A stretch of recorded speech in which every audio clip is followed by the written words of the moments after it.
नमस्कार, elite music में सभी का स्वागत है। शुरू करते हैं आज के जनरल नॉलेज के क्वेश्चन और आंसर्स को, ठीक है? तो आज का हमारा पहला क्वेश्चन है, नए राज्य की स्थापना किस अनुच्छेद के तहत किया जाता है? नए राज्य की स्थापना किस अनुच्छेद के तहत किया जाता है? अनुच्छेद 6, अनुच्छेद 5, अनुच्छेद 9 या फिर अनुच्छेद 3? इसका आंसर है अनुच्छेद 3 के तहत जो है नए राज्य की स्थापना किया जाता है, ठीक है? अनुच्छेद 3 के तहत। नेक्स्ट क्वेश्चन है, मौलिक अधिकार से संपत्ति अधिकार को हटाकर कानूनी अधिकार कब बना दिया गया? 1978 में, 1977 में, 1970 में, 1988 में।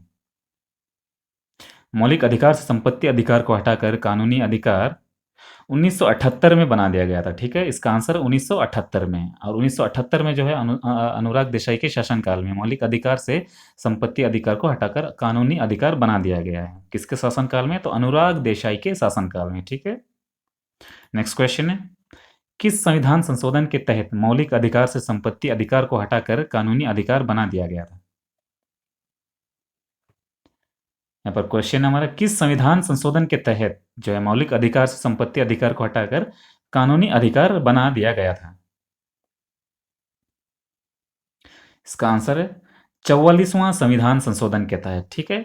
और इसका उल्लेख जो है वो अनुच्छेद 300 ए में किया गया है, ठीक है?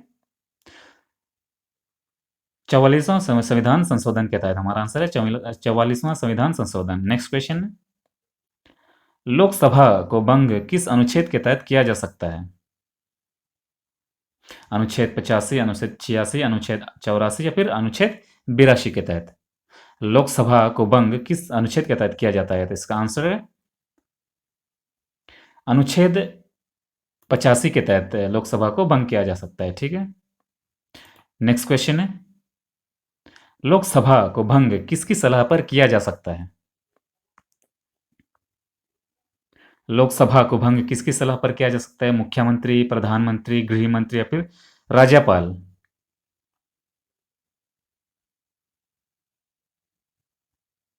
तो इसका आंसर है प्रधानमंत्री, ठीक है? लोकसभा को भंग जो है वो प्रधानमंत्री की सलाह पर किया जा सकता है। और लोकसभा को भंग प्रधानमंत्री की सलाह पर किया जा सकता है, लेकिन लोकसभा को भंग जो है वो राष्ट्रपति करता है, ठीक है? सलाह प्रधानमंत्री देता है, ठीक है? लोकसभा को भंग प्रधानमंत्री की सलाह पर राष्ट्रपति करता है, ठीक है दोस्तों? नेक्स्ट क्वेश्चन है, राज्यों के नीति निर्देशक तत्वों का उल्लेख संविधान के किस अनुच्छेद में मिलता है? राज्यों के नीति निर्देशक तत्वों का उल्लेख संविधान के किस अनुच्छेद में मिलता है? इसका आंसर अनुच्छेद 36 से 51 में मिलता है, ठीक है? राज्यों के नीति निर्देशक तत्वों का उल्लेख जो है अनुच्छेद 36 से 51 में मिलता है। और ये जो राज्यों के नीति निर्देशक तत्व हैं वो आयरलैंड के संविधान से लिया गया है, और इसका उल्लेख जो है भाग 4 में मिलता है, ठीक है दोस्तों? भाग 4 में मिलता है, अनुच्छेद 36 से 51 के बीच में मिलता है, ठीक है? नेक्स्ट क्वेश्चन है, यह एक ऐसा चेक है जिसका भुगतान बैंक की सुविधा पर निर्भर करता है, यह कथन किसके बारे में कहा गया है?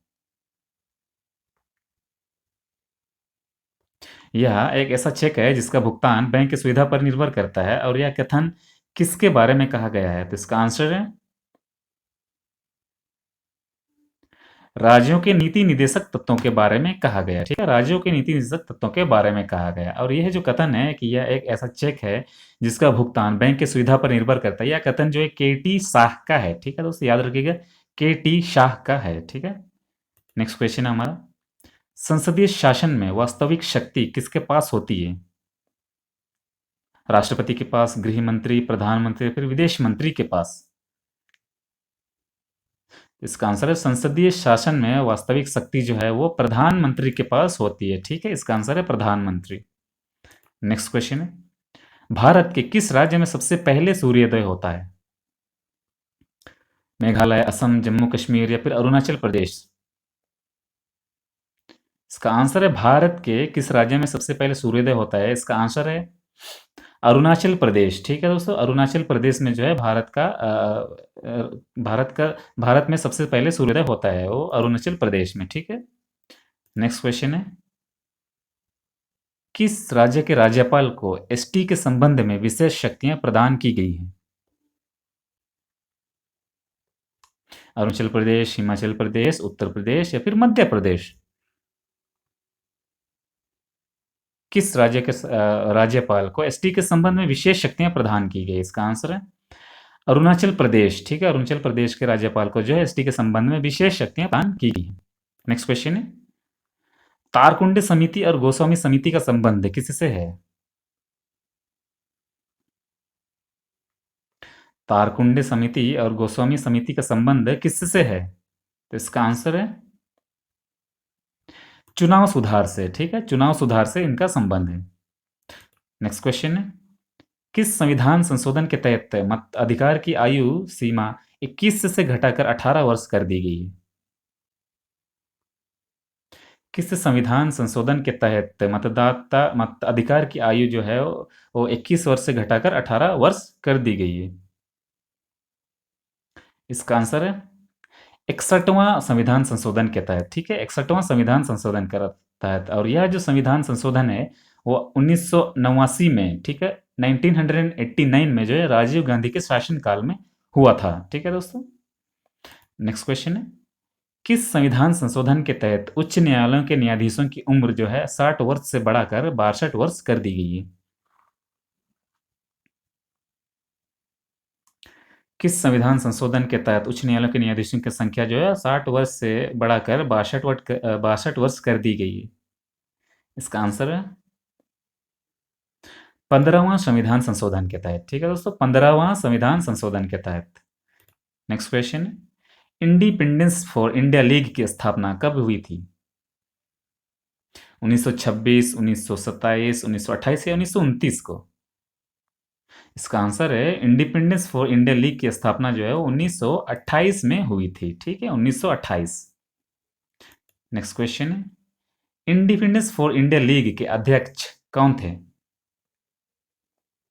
इंडिपेंडेंस फॉर इंडिया लीग के अध्यक्ष कौन थे? पंडित जवाहरलाल नेहरू, श्रीनिवास अयंगर, रास बिहारी बोस या फिर सुभाष चंद्र बोस?